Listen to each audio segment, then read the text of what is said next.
would like to welcome everybody here. My name is Josh Lippy. I am Director of Operations here at Railcar X. Some of you may know me, and we have a few guests with us here today that we'll introduce in just a moment.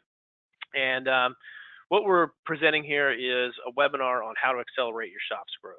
And we've invited repair shops. We've actually invited all of our customers and all of our folks that are not our customers to this webinar. And what we wanted to do was give a platform for two of the larger equipment owners in the rail industry, give them a platform to talk about the things that are important to them, so the what and the why. And we feel like there's definitely a synergy, right? They're your customers, and the car owners send equipment to you.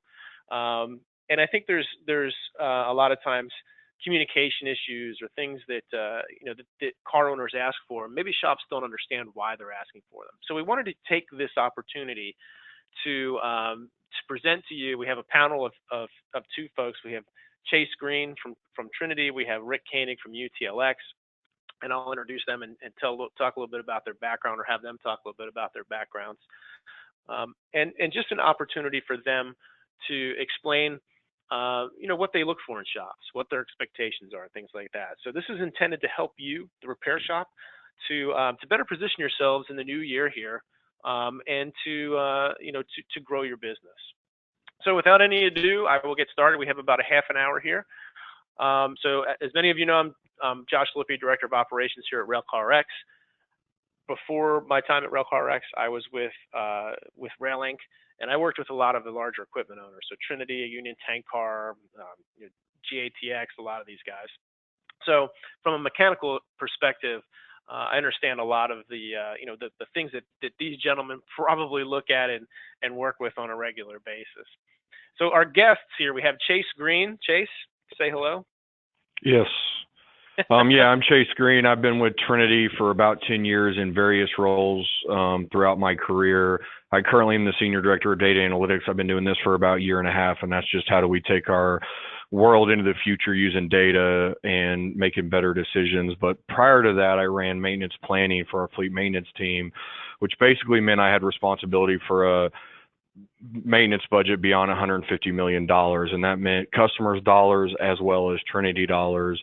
And my responsibility was supplier development, so bringing new shops online and managing our risk as a company, as well as shop loading. So where do we schedule our rail cars, and why do we make the decisions we make?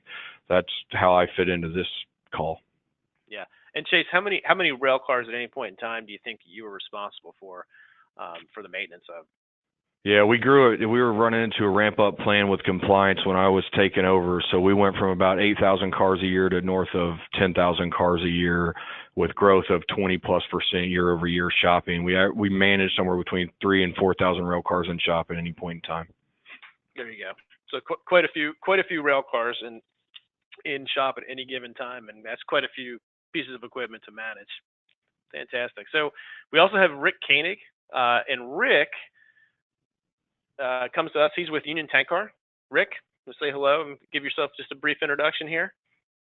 Hi, Rick Koenig. I've been with Union Tank Car Company for 40+ years in a variety of roles, including controllership and director of repairs and AAR relations, and right now I'm director of railroad and industry relations.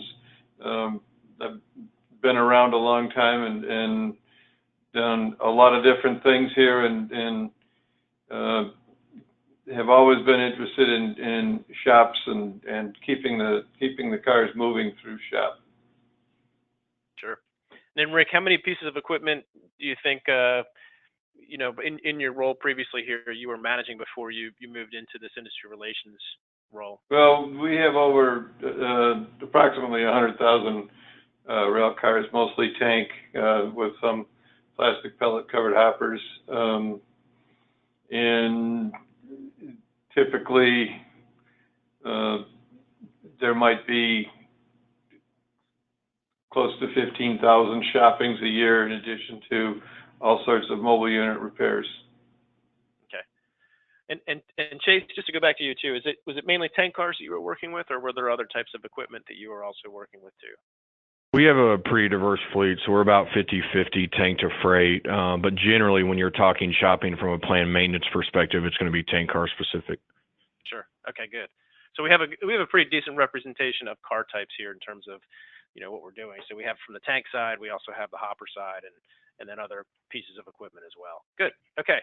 So let's get started. So just so everybody out there knows, Chase and Rick and I have chatted a bit about, in previously or prior to this, what's important to them and what they're looking for in a shop. So from a perspective of, what interaction do you guys have with repair shops? So we talked a little bit about the criteria that you guys use. So basically, what does it take to quote unquote make the cut as a repair shop? And if you guys, and Chase, I'll let you go first, and then Rick, I'll let you add on to that, because I would bet that there's probably some similarities in terms of what you look for in repair shops, in shops that are outside of your organization, right, outside of your network.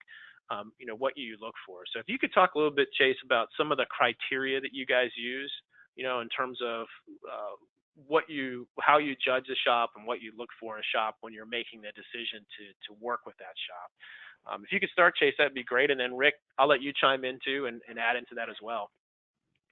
Yeah, sure. Some of the things we look at, one is capability. We look for shops that have very diverse capabilities.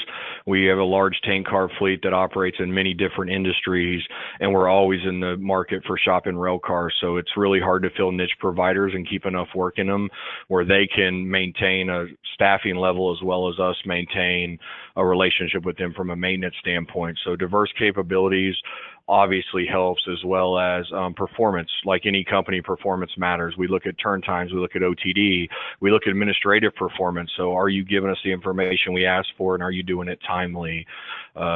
Table stakes are quality and cost. Like anybody else, we're a publicly traded company. We expect high quality. We deal with, moving hazardous materials. So if you don't have if you're not competitive on cost and you're not competitive on quality, we're not going to do business with you long term. As I mentioned, being publicly traded, we do risk analysis, we do credit reviews of our suppliers. So it's very important that we know if something does go bump in the night, that our suppliers are going to be there with us through it if the rail cars were shopped at their locations. And now with railroads charging tariffs for shopping rail cars, and it's not all driven by mileage equalization, location has become much more of a factor than it was when I first moved into maintenance planning 4 or 5 years ago, where now we try to keep it regional to limit the cost to our customers to shop rail cars. So location has been a factor over the last 5 years that is really playing a role in how we optimize our fleet and shopping rail cars. Yeah, and I know that that's something that's newer to the rail industry is that we call it the revenue move, right? And that yep. Certainly has affected shopping of equipment and where you shop equipment too, right? It's geographical a lot of times to where you guys are pushing equipment to have it repaired. Rick, what else do you have? Do you have anything to add to that in terms of what Union Tank Car looks for in shops? Well, a lot of the things Chase mentioned are important, but additionally, it's a reliability issue. Beyond can you do the work, it's when are you going to get it done, and the ability to tell a customer that that car is going to be out of there in 30 days and be able to rely on that schedule. So throughput is important. I don't measure a shop's capacity by how much storage track they have. I measure it by how many cars they can get out in how many days. Yeah. Okay. And that actually leads us nicely into the next slide here, right? Is what's important to equipment owners. And there's a lot going on in this slide. And I'll let you talk. Some of these, I know, Rick, are ones that you had mentioned. Chase, some of them are ones that you had mentioned too, and we talked a bit about too. But Rick, if you could expand a little bit on capacity versus velocity, and talk a little bit about how, from a car owner's perspective, they're really distinctly two different things, and start us off with that. And then Chase, feel free to pop in there and talk about that as well. Well, storage capacity at a shop, we don't send cars to shop to be stored. We send them there to be repaired. And once the car enters the cleaning, we like to see a car go through shop without being put back on a queue track or a storage track, whatever you want to call it. And that requires that provide information, and the information goes back and forth in a quick manner, so that they don't have to put a car in queue waiting for approvals, waiting for parts, waiting for paperwork. That's one thing we like to look for, is can somebody keep the car in process once it gets in there. Mm-hmm.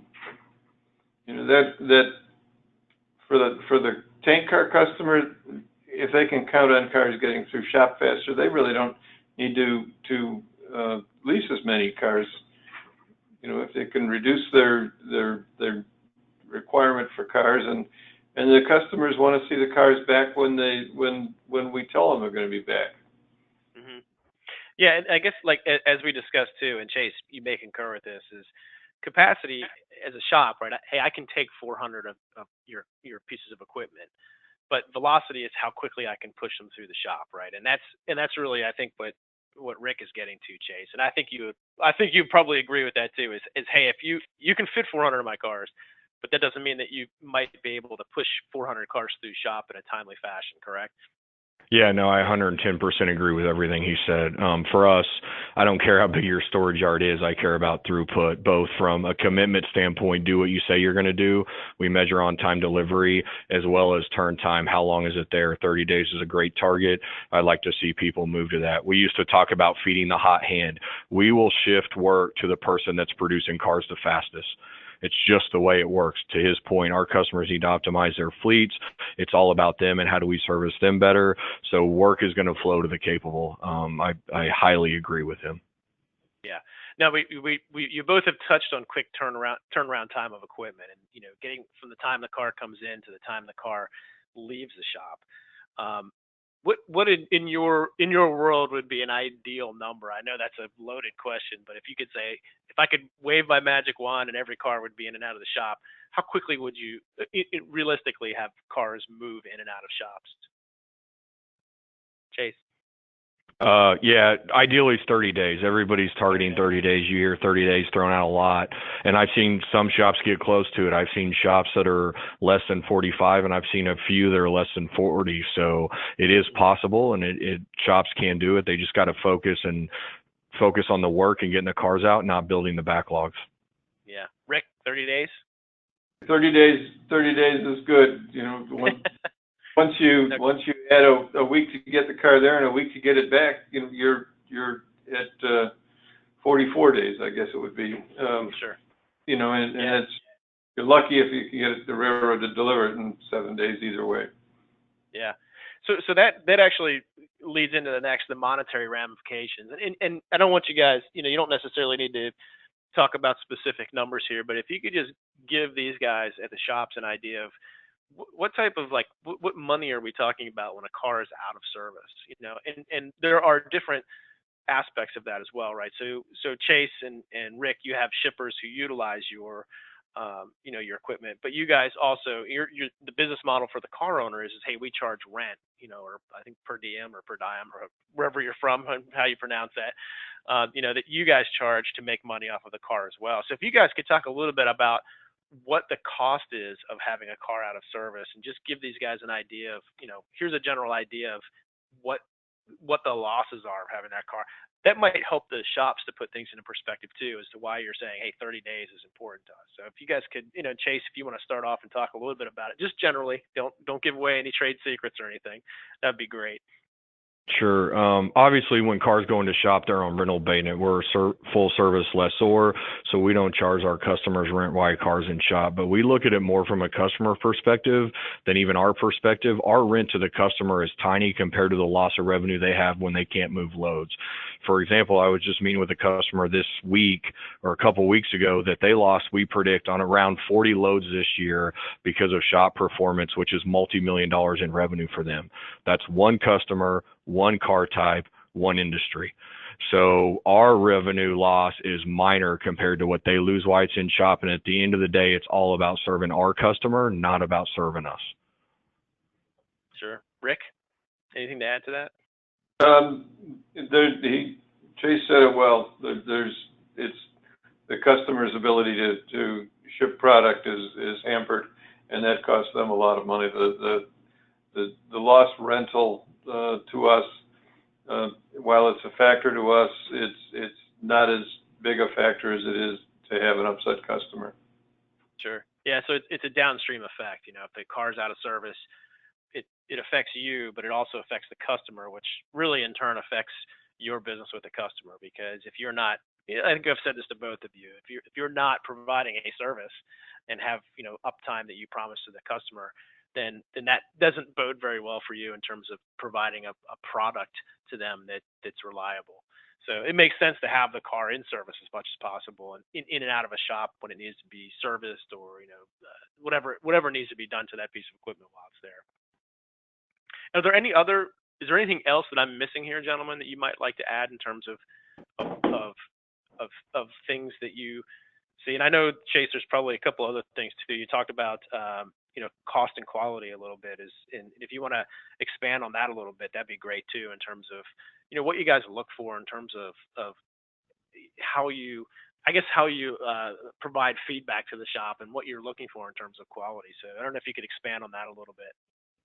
Yeah, quality at the end of the day is, again, a customer experience thing. If the car shows up to their facility and they can't load it, or they load it and it leaks, or it doesn't pass their requirements to let the car go and load it back into service, it's going back into shop.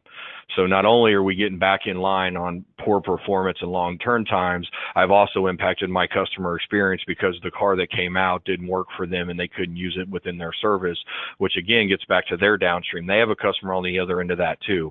That creates disruption in their business. That means they've got to figure out how to optimize their fleet to move that load, or they lost it and they can't make it up. So quality is really important from a customer standpoint, because they don't remember the 99 that went well. They remember the one that didn't. And then cost is going to get in the game. The reality is we shop a lot of rail cars. We have a pretty good feel for what cost is, like many other large lessors. And at the end of the day, we're not going to pay significantly more than everybody else. And we'll touch on this a little bit later around billing standardization and transparency of the games that go on within repair shops. But we know lease rates or labor rates. We understand hours that should be in the cars. And so you've got to be competitive on cost. If you think that performance and cost aren't important, at the end of the day, it is. We live in a world where that's very transparent and everybody can see it. Sure. Rick, do you agree with that? Yeah, I think so. It's not a whole lot to say to embellish that. Quality is important, and a shop that's redoing a car is losing a spot to a car that they can do right the first time. And you know, part of the problem with quality is a lack of communication back and forth between the car owner and the repair shop. Sure. Okay. So our next slide is what can repair shops do to improve turnaround times, right? So we talked a bit about this, and I've talked a bit about this with both of you, and this revolves around the shop receiving information from the equipment owner as to why the car is being shopped, right? And Rick, you kind of nailed this and talked about what could the shop do before a car arrives, right? And I think there's some things that they could do to help speed up the process rather than wait until the car arrives, you know, then create a quote and inspect the car and do all this. So Rick, I don't know if you want to expand a little bit on some of the things that the shop could be doing beforehand, you know, before they receive the car too. Well, you know, in a tank car perspective, you need the MSDS for the product that's residual that's in the car. You need instructions of what the owner wants done to it, and a good list of defects that you're aware of. What drawings are necessary to achieve the repair? What kind of valves does the car have on it?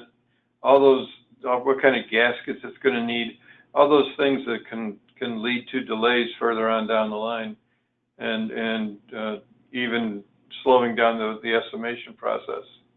The estimator shouldn't have to ask questions.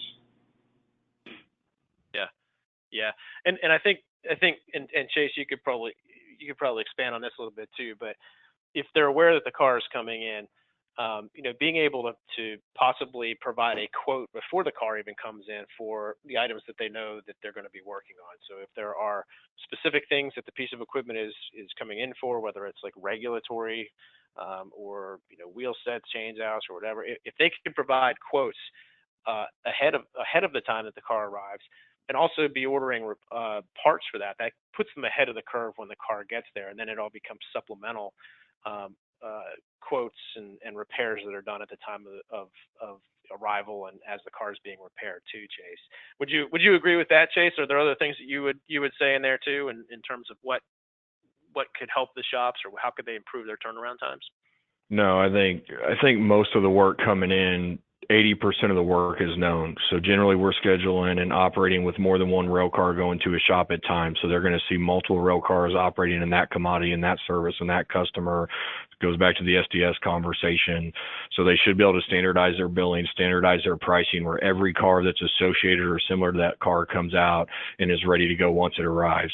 We should have an idea what material fallout rate is. We can rebuild some valves, but there is a percentage that always fall out that we should have a couple on the shelf to keep that car moving through shop. And then really all you're dealing with is the 20% unknowns, the AR running repairs and the things you find once you get in to repair the car and or perform the qualification. I realize that gets a little harder when you're talking about what we call assignments and change of service, but for a large majority of the work as the car's coming in, they know what's going to be done to that car, at least the majority of what's going to be done to that car before it arrives. Sure. Good. So you alluded to this one a few minutes ago too, Chase, was what information should repair shops be providing to equipment owners? So you talked a little bit about transparency and providing information to you, like status reports and POD updates and things like that, and then billing standardization. So this is your soapbox. I think this is right up your alley here. I'll let you go and talk about this, and then Rick, chime in at any point in time too if there's other things that you might be looking for that Chase doesn't touch on. Yeah, so this is my soapbox, and we're not innocent in this either, to be transparent. But the reality is one of the top 3 calls we get from customers is shop status. Where is my car in the shop? How long has it been there? When's it going to come out? So given transparent, and the more you can optimize that using systems and technology so we don't even have to call for it, the better. There's a few large networks out there that have this, but many don't and don't provide it. Or even updating a POD and letting us know a car is not going to come out before it's past the POD. I think about it like picking me up at the airport. If you're supposed to pick me up at 8 and you call me at 8:30 and tell me you're not going to make it, I know you're not going to make it because you didn't show up at 8. So a lot of times PODs and things slip and we have no visibility, which means our customers calling us and asking us, and we don't even know why. And so being proactive in communication and managing that flow and managing those conversations is important. The reality is we live in a world of a Domino's pizza tracker, and people can get on their mobile phone and see where their pizza's at in the process, and they're wanting more and more of that with their rail cars as well. Instead of when a car arrives at shop, it becomes a black hole. I also look at it from an efficiency gain standpoint. If you put it into a system and we can integrate system to system, then your guys aren't spending time going and tracking down the car. My guys aren't spending time calling and asking where the car's at. All of that becomes more automated and more efficient. Sure. Rick, anything to add to that?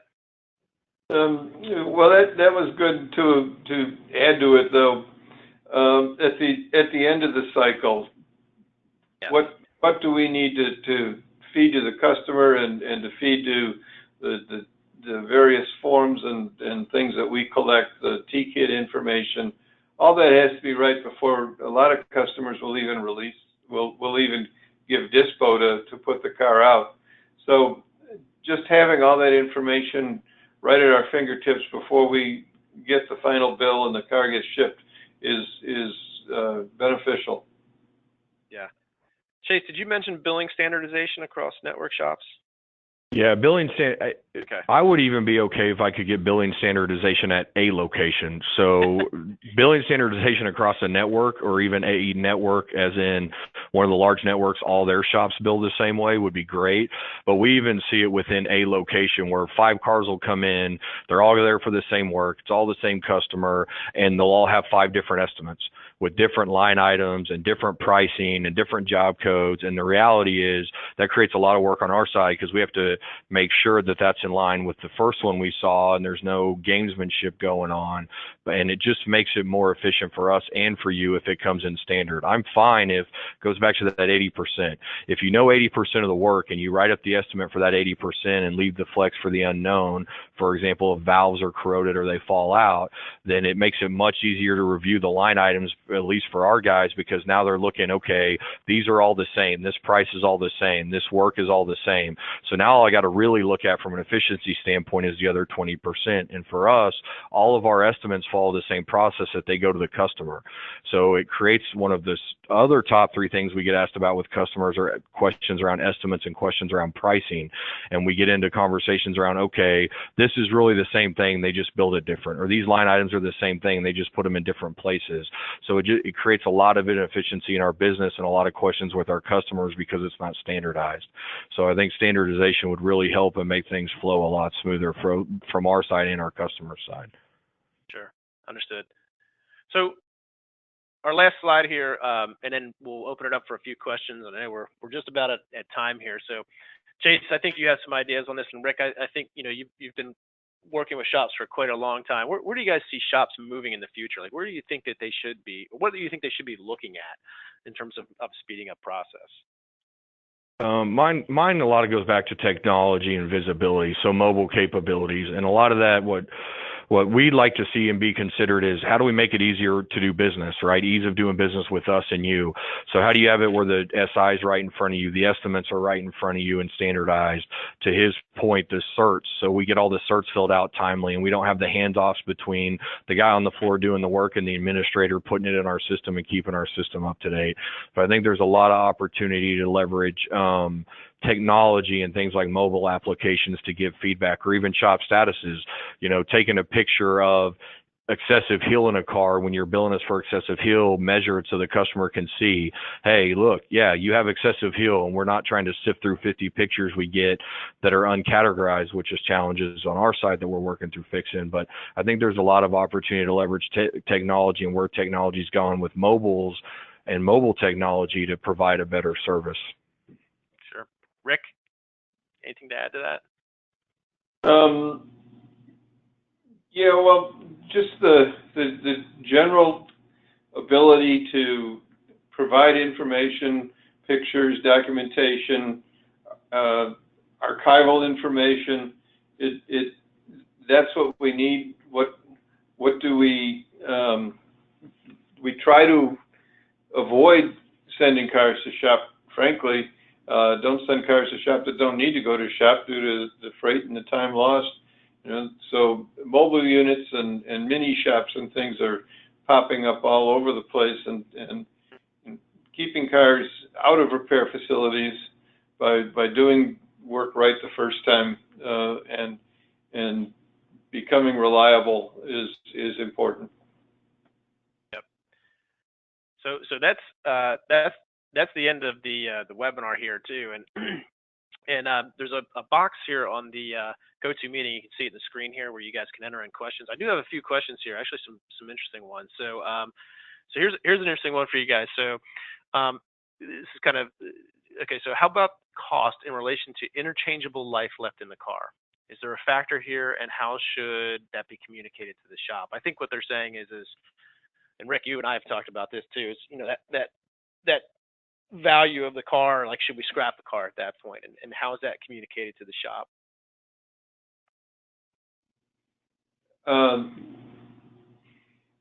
Every car owner has their own stick by which they measure the repair expense versus scrapping. But we've always thought it to be key to tell the shop ahead of time, hey, look, this car, it's not going to take any more than X number of dollars. So, it is a potential scrap candidate. Let's get it figured out sooner rather than later. And avoid things where you get halfway into the car and all of a sudden you're either going to send good money after bad, or you have a bad feeling coming out. Sure. Chase, anything to add to that? I know that most of the time you guys the value of the car and how that's communicated So I imagine both of you guys communicate that to the shops very early on when you receive estimates. Yeah, I'm with him. Every lessor has their own formula on how they calculate that, and we have the benefit of a relatively young fleet, so we don't deal with a lot of scrapping. Generally, I agree with him. Use some logic and some common sense. If you see you're writing up an estimate that's way out of line or way off of a standard deviation you would see for that kind of car and that kind of repair, it's always good to communicate sooner before you do a bunch of work you might not get paid for. And to his point, then we're arguing and settling on, who owes what and when should we pay and how should all that go down. But we don't have a lot of those issues right now with our fleet. Mm-hmm. Yep, good. So this other question I received here is there a ballpark formula the shipper can use when leasing tank cars that would help them keep the fleet whole despite bad orders? So an example would be, one of 30 cars might be continually out of service. And I think you guys will try to account for that if you're leasing equipment, right? And that's making sure that you have enough equipment that's accessible to the customers. And Rick, I think you and I have talked about that in the past, is making sure that you have enough equipment for them to be able to utilize, correct? So is there a magic formula that you guys use to say, like, okay, if this customer is leasing 100 cars, we need to make sure we have this many extra cars for them? Or is that not something that you guys take into account when leasing equipment? It has a lot to do with the type of car, and is it a coated car? Is it a line car? Is it going to be on a pure 10-year requalification cycle? Is it going to have to go in sometime in the middle of the 10-year cycle to get a lining qualification? Every lessee has different standards by which they want to have a car maintained, and so it's more on the leasing customer to try to figure out how many cars they need. But by and large, I would tell somebody, expect a 45-day down cycle within 60 months. So that's really up to the lessee at that point to say, like, yeah, maybe I need to add more equipment in there. It's not something that you maybe offer as a part of the service. Is that correct, Rick? That's right. They know how long they're, where they're shipping cars and what the turnaround cycle is on shipments.